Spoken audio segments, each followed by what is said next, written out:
नमो अरिहन्ताणम्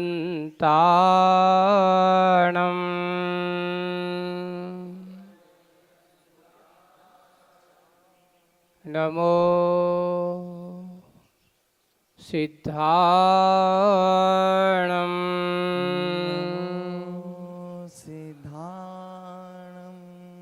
नमो आयर्याणम्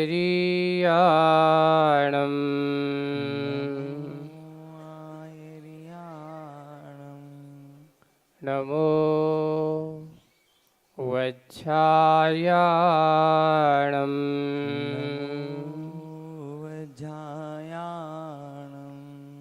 नमो लोये सव्यसाहूणम्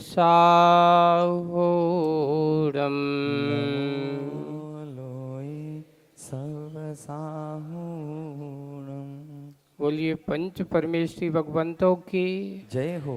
शासन नायक भगवान महावीर स्वामी की जय हो। मूल नायक देवादिदेव 1008 श्री पार्श्वनाथ भगवान की जय हो। सिद्ध चक्र महामंडल विधान की जय हो। परम पूज्य आचार्य गुरुवर श्री विद्यासागर जी महाराज की जय हो। आचार्य श्री समय सागर जी महाराज की जय हो। 3 कम 9 करोड़ मुनि राजों की परम पूज्य मुनि अजित सागर जी महाराज की, समस्त मुनि आचार्य संघ की। प्राचार्य महोदय और उपप्राचार्य महोदय ऊपर स्थान ग्रहण करें।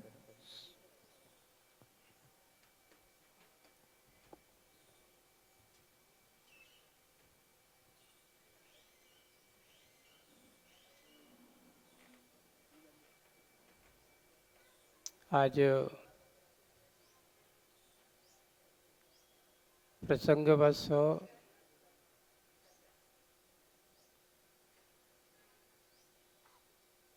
एक छोटा सा प्रश्न से आज अपनी बात करते हैं। 2 सुई हैं जिससे सिया जाता है, सीने वाली सुई। एक सुई में धागा लगा हुआ है और एक सुई जिसमें धागा नहीं है, और दोनों सुई नीचे जमीन पर गिर गई। धागा वाली सुई और बिना धागा वाली सुई। अब आपसे खोजने को कहा जाए कि बताओ खोजो कौन सी सुई सबसे आसानी से मिल सकती है। बहुत सरल प्रश्न है ना। आसानी से कौन सी सुई मिल जाएगी? धागा वाली है। बिना धागा वाली सुई को खोजने में थोड़ा सा क्या लगेगा? प्रयास करना होगा। और मिल जाए कोई भरोसा नहीं है।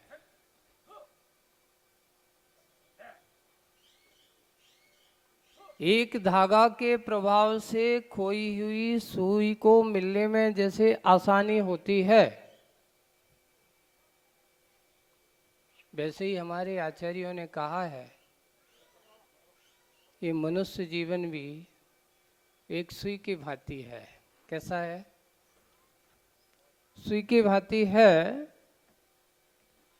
अब इसको आपको एक संयम नियम के धागे से डाल करके सुरक्षित रखना है कि बिना संयम के, बिना नियम के, पूरी की पूरे बिना धागे की सुई की तरह रखना है। क्या होना चाहिए, कैसा होना चाहिए, विचार करना है। एक व्यक्ति वो है जो कहता है मैं अपने जीवन काल में कभी कोई नियम नहीं लूंगा, और एक भव्यात्मा वो होता है कि जब भी कोई समागम मिलता है, कोई नियम मिलता है, तो सबसे पहले कहता है कि मैं भी ऐसा करूंगा। अपने आप को संयम नियम से श्रृंगारित करता चला जाता है। संसार में भटकने वाले बहुत सारे जीव होंगे, लेकिन भटकन को मिटाने वाले जीव बहुत कम होंगे। अभी मैं पद्मनंदी पंडित सदका मेरे सामने रखी हुई है, इसमें एक बहुत बड़ा अच्छा एक सूत्र है, दिया है कि नमस्कार जब हम करते हैं भगवान के चरणों में, गुरु के चरणों में, देखिए बहुत सूत्र दिया है उन्होंने कि जिस समय ये भव्य जीव गुरु के चरणों में और प्रभु के चरणों में नमस्कार करता है, प्रणाम करता है, नमोस्तु करता है, तो जैसे उनके कमलों, चरण कमलों की धूल उसके माथे पर लगती है, चरण कमलों की धूल उसके माथे पे लगती है, वो धूल उसको सम्यक ज्ञान के विकास का कारण होती है। किसके कारण? के कारण बताइए। सम्यक ज्ञान के विकास का कारण बताया है। यानी भगवान के चरणों में नमस्कार करने मात्र से हमारे अज्ञानता की हानि होती है, हमारा अज्ञान अंधकार दूर होने लगता है, हमारे अंदर ज्ञान का प्रकाश, ज्ञान का उजाला भरना प्रारंभ हो जाता है। आज से सोचिए, विचार करिए कि हम कितने अपने आप को संयम के मार्ग पर चलने की सोचते हैं, कितने अपने आप को संयत करना है। तो एक ही है, देखिए, एक दो प्रकार की गाय होती हैं, एक पालतू गाय, एक फालतू गाय। एक पालतू गाय और एक फालतू गाय, जिसका कोई वारिस नहीं है, जिसको कहते थे आवारा, है ना।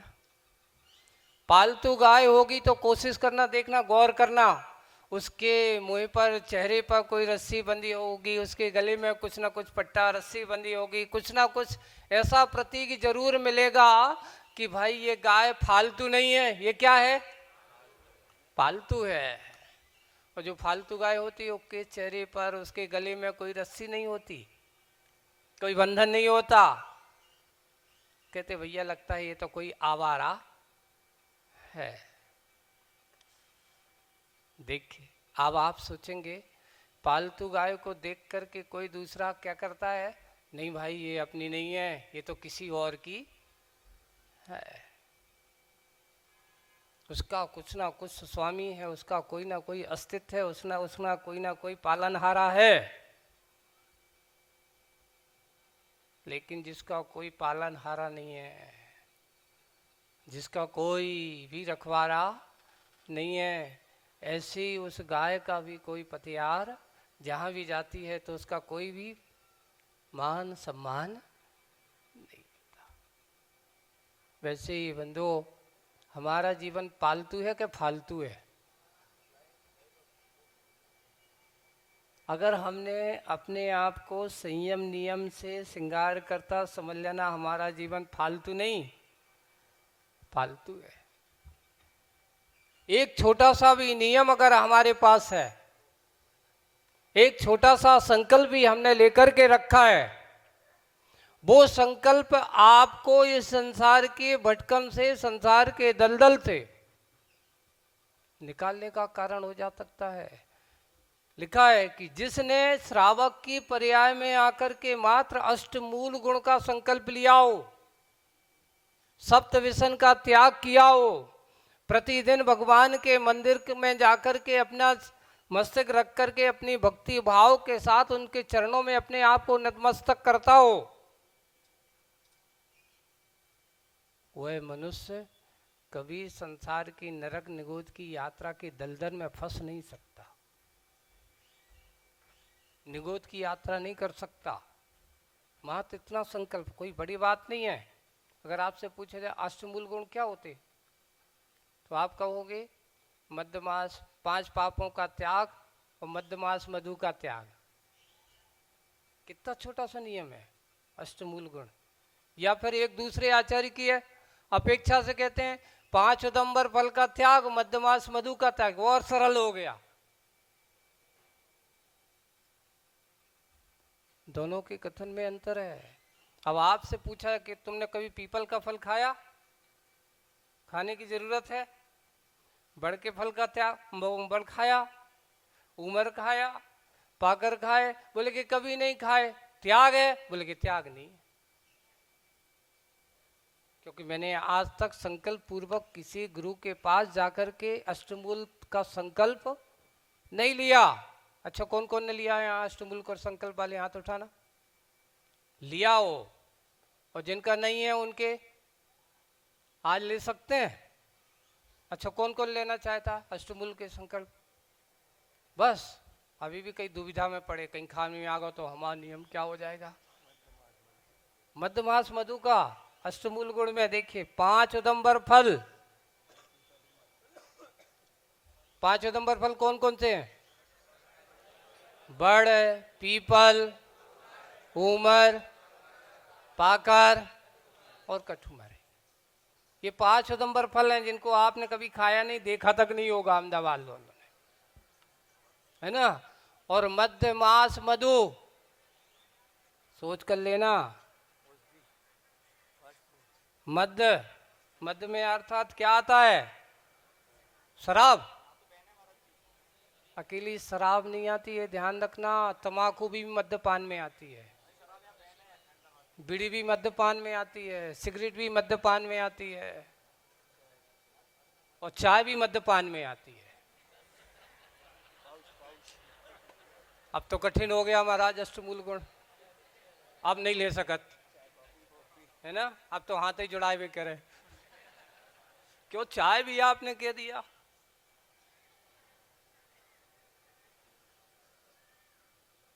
जहर, नशा, जिसमें आपको उत्तेजना हो वो उसकी नियम से जहर की कोटि में आया। यानी आप अष्टमूल गुण के धारी, मद्यपान करते ही चाय भी मद्यपान की कोटि में आती है। यानी आप किसी रिश्तेदार को जाकर के घर पे जाता है और बड़े अच्छे सज्जनता से कहते हैं आप चाय पियोगे क्या? यानी आप जैनी होने का, जैनित्व का परिचय नहीं दे रहे हो। क्या कराए हो उसको? ना तो स्वयं मूल गुणधारी, अगर कोई सामने वाला अगर नियम ले तो तुम उसको जाकर के क्या पिला रहे हो? मद्यपान करा रहे हो। आज विद्वान लोग आए इसलिए हमने ये बात रखी, क्योंकि ये जाकर के हमारी बात को जन जन तक पहुंचाएंगे, है ना। क्योंकि एक व्यक्ति को भी अगर इस प्रकार के नियम से, मद्यपान से हमने कहा 10 प्रकार के जहर भी उसमें भरे पड़े हैं। और एक और दूसरे ध्यान लग रहा है, एक साइकोलॉजी हमारी समाज में बहुत अच्छे से बढ़ चली है। क्या करते हैं? बोले महाराज चाय को तो हमने त्याग कर दिया, पर बड़ी बड़ी जाना पड़ता है, होटल में जाना, कॉफी तो नहीं छोड़ सकता मैं। कोल्ड कॉफी, गर्म कॉफी, कोई भी कॉफी, 10 चाय और 1 कॉफी एक बराबर है। 10 चाय पियो और 1 कॉफी पियो, और उससे यानी 10 चाय में जितना दोष लगे उतना एक बार कॉफी पीने में दोष लगता है। बड़ी बड़ी महिलाएं, बड़े बड़े घर के लोग, उसमें और ज्यादा स्ट्रांग होता है। चाय से ज्यादा जहर किसमें? कॉफी में। अब आप लोग विचार करना, सोचना। अब होता ये, एक बार व्यक्ति आया, महाराज ये बताओ हमें बीपी की समस्या है और लोग कहते हैं कि तुम कॉफी पीने लगो। मैं उससे कहूंगा कि तुम्हारी बीपी की समस्या का कभी अंत आने वाला नहीं है, इसका कोई निदान नहीं है। क्यों? जितना चाय पीने वाला, जितना जहर आप लोग पीते जाओगे उतने उतने जहरीले तो होते जाओगे, पर आपका स्वास्थ्य ठीक होने वाला नहीं है। एक बार एक बहुत अच्छा प्रसंग पढ़ा था हमने कि ये बताओ कि आज तक अपन ये सुना है कि सांप के काटने से आदमी मर गया। सांप के काटने से आदमी मर गया। तो एक पेपर न्यूज में मैंने पढ़ा कि एक बार उत्तर प्रदेश में एक व्यक्ति था, वो रात में खड़ा था, उसने देखा कि एक सांप आया, उसको पैर में उसने काट दिया। तो उसको गुस्सा आई कि अब तो मरना तो पक्का है ही, क्योंकि इसने मुझे, अब जबकि वो जहरीला नहीं था, उसने काटा, गुस्सा आई, वो गया, उसने सांप को पकड़ा और पकड़ के उसने उसको काट दिया। झूठी घटना नहीं बता रहा हूं मैं, सत्य घटना बता रहा हूं। उसने लिया सांप को पकड़ा और उसने सांप को 4 से जगह उसको काट दिया। सांप तो मर गया पर आदमी जिंदा है। बोले कि क्यों? क्योंकि सांप से जहरीला अगर कोई आदमी, कोई व्यक्ति है तो वो है आदमी। वस्तुतः आपके शरीर में बहुत जहर है, चिंता मत करिए आप।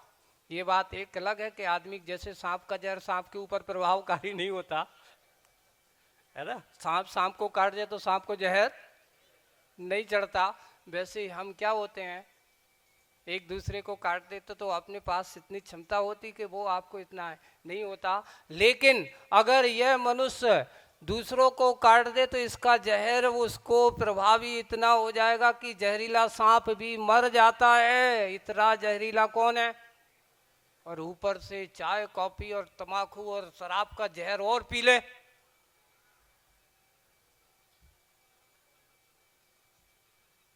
इतना जहरीला, कितना जहर में और जहर भरा पड़ा हो, इतना जहरीला बन जाएगा तो इसके जीवन क्या होगा? विचार करो, सोचो, हमारा जीवन किस दिशा में जा रहा है? जहर उतारने के लिए है कि जहर बढ़ाने के लिए है? हम अपने आप को किस दिशा में ले जा रहे हैं? इसलिए कहा कि मात अष्ट मूल गुण का पालन, मध्य मास मधु का त्याग। आप मांस का त्याग कर देते हो, मधु का त्याग कर देते हो, मद्यपान का त्याग करना। एक व्यक्ति आए, महाराज एक काम करो, मैं 10 उपवास करने के लिए तैयार हूं, बस दिन में एक चाय की छूट दे दो हमें। तो मैंने कहा एक काम करो, 10 दिन तुम अच्छे से रोटी खाओ पर चाय नहीं पीना, तो तुम्हें पुण्य लगेगा। यहाँ से कई महिलाएं भी यहाँ से हम आ जाए कहते हैं, लेकिन महाराज जी हम क्या करते हैं, जिस दिन एक आसन तो करते हैं, साथ में वही समय में एक कप चाय भी पी लेते क्या? क्यों? सिर दर्द होता है। यानी आप उस चाय के आदी हो चुके हैं, यानी चाय ने आपके दिमाग के ऊपर इतना असर डाला है कि जैसे कि एक शराबी को शराब नहीं मिलती तो वो तड़पता है, वैसे ही चाय भी अगर तुम्हारे जीवन में ऐसी बन गई है, आप उससे तड़प रहे हो, तो समझ लेना मैं व्यसनी बन चुका हूं, उसका आदी बन चुका हूं। इसलिए अपने आप को थोड़ा सा संयमित से सत्कार करने की कोशिश करो। श्रावक के पास अष्टमूल गुण नहीं है, समझ लेना उसको मनुष्य जीवन तो मिला, पर उसकी जीवन कैसी है? जैसे बिना धागे की सुई। सप्तव्यसन, ये तो हमारे मूल आचरण में होना चाहिए, ये हमारे संस्कार हैं। अपने यहाँ लिखा है कि श्रावक का कुलाचार क्या है? श्रावक के कुलाचारों में लिखा है कि प्रतिदिन भगवान के दर्शन करना, पानी छान के पीना, रात्रि में भोजन नहीं करना, और अष्टमूल गुण को संकल्प लेकर के अपने आप को संकल्पित करना। मात्र अष्टमूल गुण का अच्छे से कोई पालन करता हो, बंधुओं, इतना निश्चित है वो कभी नारकी नहीं बनेगा, कभी त्रंच गति में नहीं जाएगा, कभी दुर्गति का उपात ना। अष्टमूल गुण में इतनी सामर्थ्य है। महाराज हम प्रतिमा तो नहीं ले सकते, बिल्कुल मत लो, नहीं ले सकते हो तो अष्टमूल गुण की संकल्प तो कर सकते हो। फिर बाद में वो क्या कहता है, यहाँ आएंगे कहते हैं महाराज हम घर पे तो पूरा पालन करेंगे, बाहर की छूट दे दो। क्यों? बाहर जाते हैं हम, कचूर नहीं मिलता तो दुकान पे चाय के ठेले पे खड़े होकर कम से कम तनक चाय तो पी लें। बंधु ये ध्यान रखना, एक दिन के लिए पूरा जीवन बर्बाद करना चाहते हो तुम बाहर। मैं उनसे लोगों से कहता हूँ कि ये ध्यान रखो, रात्रि भोजन अगर ऐसा होता है, अपने बच्चों को मैं लोगों को संस्कार देते कि तुम जैनी हो, जैनी का संस्कार क्या होता है कि किसी दूसरे के यहाँ जाओ, किसी दूसरों के घर पर जाओ तो लोगों को ये होना चाहिए कि ये जैन समाज के लोग हैं। तुम जाकर के अगर किसी के घर पर रात्रि में भोजन करोगे तो वो कहता मैंने तो सुना है कि रात्रि में लोग, जैन लोग रात में नहीं खाते, तुम तो जैन हो। आपके जैनत्व पर प्रश्न चिन्ह खड़ा करते हैं। अब सोचो आप क्या करोगे। मैं उनसे कहता हूं कि भाई घर पे अगर जरूरत हो तो कर लेना, लेकिन दूसरों के घर पे अगर जाओ तो अपने आप के जैन धर्म की आप शान आन बान शान हो, जैनत्व तुम्हारे साथ लगा हुआ है, उसकी रक्षा करो। जाकर के रात्रियों में होटलों में जाकर के तुम इस प्रकार के कार्य करोगे, तुम तो बदनाम होगे, साथ साथ तुम्हारा धर्म भी बदनाम होगा। अगर आप अपने धर्म का परिचय लेकर के चलते हो, जैनत्व तो लिखते हो, और अगर रात में अगर ऐसा कार्य करते हो, समझ लेना तुम्हें जैन कुल तो मिल गया, अगले भाव में तुम जैन बनने लायक नहीं रहोगे। इसलिए सबसे पहले हम अपने आप को थोड़े संयम से संयमित करने की कोशिश करें। असंयम के वातावरण में जीते जीते ना जाने कितना समय बीत गया, ये भाव मिल गया। अब अपने आप के थोड़ी सी अज्ञानता से अपने आप को दूर निकालिए, अपने आप को जानने की कोशिश करिए। थोड़ा सा नियम, एक संकल्प, एक नियम के कारण से क्या फल मिलता है, एक छोटी सी घटना सुना करके आपको बताता हूं कि एक व्यक्ति ने एक छोटा सा नियम लिया। अब नियम भी देखिए किसके साथ लिया, गुरु महाराज के पास लिया। एक दिन क्या हुआ कि मुनि महाराज नगर में आए, सब लोग आए। एक मंदिर के बाजू में थोड़ी सी दूरी पर एक महाशय थे। पता चला कि वो व्यक्ति नहीं आते। किसके पास? बोले महाराज के पास। बोले क्यों नहीं आते? इसलिए नहीं आते कि महाराज के पास जाएंगे तो कोई नियम दे देंगे। अच्छा, मंदिर जाते हैं सब, तो मंदिर नहीं जाते और इस प्रकार नहीं करते। तो उन्होंने पूछा, एक काम करो, महाराज भी थोड़े से सोचते हैं कि अगर उसकी ऐसी साइकोलॉजी है तो अपन भी एक बार उससे बात तो करें। तो उनके जो नज़दीकी मित्र थे उनसे कहा, एक काम करिए तुम आज उसको लेके तो आना, उससे बात करना चाहता हूं मैं। तो आखिर वो मित्र की बात मान करके उनके पास आ गया और महाराज से पूछा, क्यों भाई क्या हाल चाल है? बोले कि सब ठीक है महाराज। मंदिर जाते हैं? बोले कि नहीं जाते। क्या करते हो? बोले काम धंधा करते हैं। तो उनसे कहा कि भैया एक काम करो, मंदिर जाने का नियम तो ले लो, और कुछ नियम लो या ना लो। बोले कि नहीं लूंगा। नियम का उसने एक बात बड़ी अच्छी कही, नियम ना लेने का नियम मेरा है। नियम ना लेने का नियम महाराज मेरा एक नियम है, नियम नहीं लेना। अच्छा, तुम्हारा ये नियम है कि नियम नहीं लेना। बोले कि आज तो तुम कुछ ना कुछ तो करना पड़ेगा। आज महाराज भी उससे कहते ठीक है, मंदिर आने का नियम नहीं ले रहा है, नहीं लेना। अच्छा ये बताओ, तुम ऐसा कोई काम करते, सुबह से उठते हो तुम्हें सबसे पहले कोई ऐसी चीज दिखती हो? बोले कि हाँ, एक पड़ोस में हमारा एक कुम्हार है, उसका एक गधा है, और जैसे ही मैं घर से सो के उठता हूँ वो दरवाजे के सामने खड़ा तो सबसे पहले मुझे कौन क्या दिखता? गधा दिखता है। क्या दिखता है? तो उससे कहा कि एक काम करो, तुम गधा को देखने का नियम ले लो। बोले कि जो तो सरल है, वो तो रोज देखा तुम। क्या देख लेंगे? नियम ले लें गधे को देखने का। नियम ले लो, और जब तक वो गधा नहीं देखेंगे जब तक हम दूसरा काम नहीं करेंगे। क्या तो महाराज ये ले लेते पक्का। गधे को देखने का नियम ले लिया उसने, भगवान के दर्शन करने का नियम नहीं लिया, पर महाराज के सामने ये भी नियम ले लिया कि ठीक है मैं गधे का रोज देखूंगा। अच्छी बात है, उसने नियम ले लिया। अब हुआ ये कि धीरे धीरे सहज चलता रहा जब तक उसका काम, लेकिन कुम्हार का काम चालू हुआ। कुम्हार का महीने आया, यानी जब अश्विनी वगैरह दीपावली के समय, तो अब मिट्टी लेना, उसको दिया बनाना है, बर्तन वर्तन बनाने का काम तेजी पे आया। तो वो सुबह 5 बजे अपने गधा को लेकर के कहाँ चला गया? खदान पे चला गया। अब जैसे ही सुबह उठे और देखते हैं कि सामने गधा नहीं है। अब नियम महाराज के सामने कहा था कि जब तक वो गधे को नहीं देखेंगे जब तक दूसरा कोई काम नहीं करेंगे, पानी भी नहीं पिएंगे। अच्छा, इतना नियम ले, गधे से इतना अच्छा प्रेम हो गया, भगवान से प्रेम नहीं हुआ। अब उसने गया, उसके घर पे पहुंचा। क्यों? वहीं से पूछते उसके परिवार से, गधा कहाँ गया? बोले कि वो तो खदान पे लेकर गए। खदान कहाँ है? थोड़ी दूर पर है। कितनी दूर है?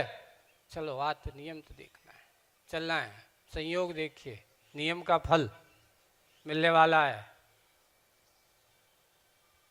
वहां गया और जा रहा है, जाते जाते खदान थोड़ी सी अंदर थी, और उधर उस कुम्हार को इतने दिन से खदान में खुदाई कर रहा है, आज तक कुछ नहीं मिला। और आज जैसे ही गया और उसने खुदाई की, खुदाई करते समय आज उसे स्वर्ण की मुद्राओं से भरा एक छोटा सा घड़ा मिल गया। और जिस समय उस घड़ा उसके हाथ लगा, उसी समय वो व्यक्ति पहुंचा और खदान के ऊपर से कहता है मैंने देख लिया। क्या देख लिया? देखने क्या गया था बताओ? गधा। और उसने जोर से ये कहा कि मैंने देख लिया। इधर कुमार कहता है जो तो गड़बड़ हो गई, सेठ जी ने आज हमारा सब कुछ देख लिया। अब वो भागा भागा आया घर पे। घर पे आया, सेठ जी एक काम करो, कोई से कहियो मत, अपन एक काम करो, आधो आधो कर लेते। क्या आधा आधा कर लेते? बोले कि आज तुमने जो देखा था उसी समय मुझे सामने उसने रख दी, ये सोने की मुद्राएं मिली। ओ, एक गधे को देखने का नियम का फल सोने की मुद्राएं। तो साक्षात भगवान के दर्शन करेंगे तो क्या रत्नों की वर्षा अपने आप हो जाएगी। चतुर्मास चल रहा था, जाकर के वो महाराज के सामने पहुंचा। महाराज आपके नियम में बड़ा दम है, आपने हमें गधे को देखने का नियम दिया और गधे के देखने का नियम का फल ये हुआ कि मुझे स्वर्ण की मुद्राएं मिल गई हैं। तो साक्षात तो महाराज कहते हैं अगर गधे देखने से स्वर्ण मिल रहा है तो अगर भगवान को देखोगे रोज तो क्या मिलेगा बताओ? भगवान के दर्शन करोगे तो क्या मिलेगा? गुरुओं के दर्शन करोगे तो क्या मिलेगा? अरे तुझे सोने क्या, ऐसे रत्नों की खदान भी मिल सकती है। और उसने कहा कि ठीक है महाराज, आपकी बात आज समझ में आई और आज से हम नियम लेते हैं कि प्रतिदिन भगवान का दर्शन करेंगे।